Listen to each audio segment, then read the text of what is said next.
This video was made with the support of Prostate Cancer UK. Stick around to the end of the video to find out how you can help. Football is complex. Football teams are also built from intricate interdependent systems. This means that when a team loses a player like Virgil Van Dijk, the resulting effect isn't just localised or confined to the centre of defence.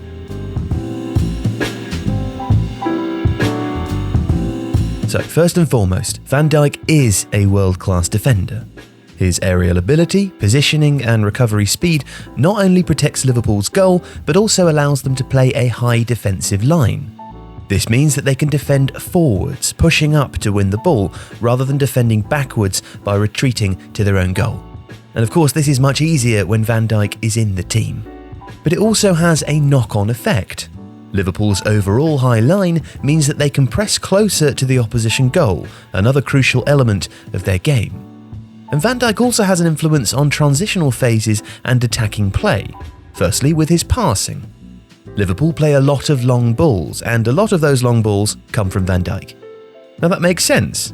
Mohamed Salah and Sadio Mane are wide attackers who thrive on running into space and onto balls played into the channels.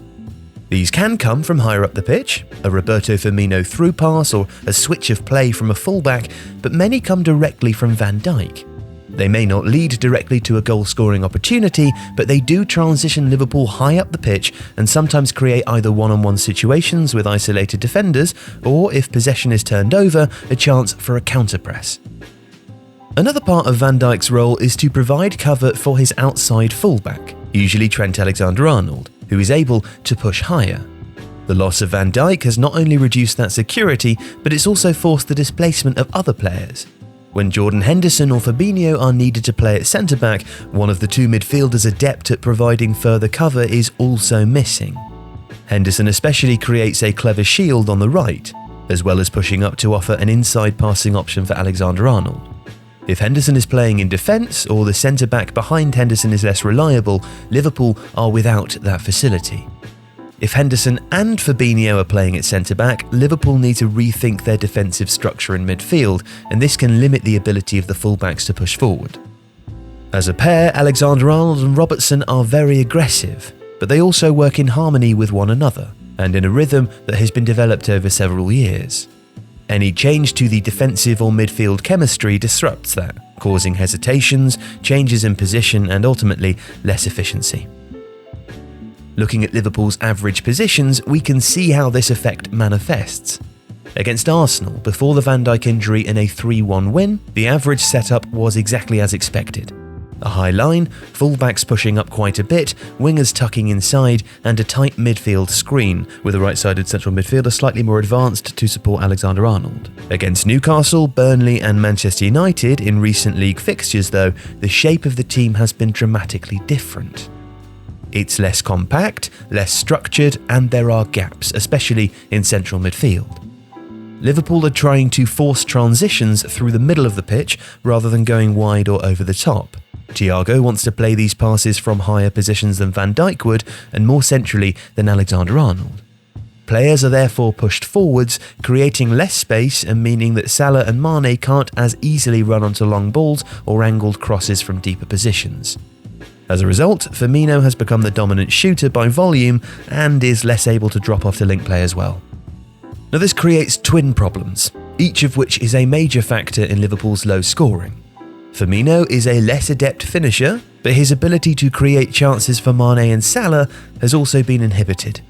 This shows the ripple effect and how an absence at one end of the pitch can cause serious symptoms at the other. Now in a more literal way, that can also be seen at set pieces, in which Van Dijk is both a scoring threat and a disruptive influence on marking systems. Last season he scored 5 league goals, the season before that 4. He also caused teams difficulties, opening space for other players at set pieces. This is another factor in the blunting of Liverpool's attack. So, Van Dijk's absence has changed how Liverpool play and how well they function in attack, defence and transition. In other words, it's a loss felt in every department of the game. Which is to say nothing of his intangible qualities, such as familiarity and leadership, or his capacity to organise the defence. Yes, Liverpool are still an excellent team, and this period may help Jurgen Klopp find solutions to how his side can play facing different challenges, but there's no doubt that Van Dijk's injury has had a huge knock-on effect. It might be hard to quantify, but it is easy to see. The Athletic has teamed up with Prostate Cancer UK to help in the fight against the most common cancer in men. Prostate cancer kills one man every 45 minutes in the UK. That's a father, a grandfather, a son, a brother, a lover, or a friend gone before the referee blows for half-time. You'll have seen the likes of Jurgen Klopp, Pep Guardiola, Dean Smith, and many more Premier League and EFL managers wear their Man of Men badge. The badge represents everyone in the fight against prostate cancer, and those who wear it stand in solidarity with men living with prostate cancer everywhere. Now you can buy your badge at prostatecanceruk.org/shop or text Athletic to 70004 to donate £10, and Prostate Cancer UK will send you your badge as a thank you. By donating to Prostate Cancer UK, you'll help raise money to fund life-saving research to deliver better tests and treatments to stop prostate cancer damaging our loved ones. Men, we are with you.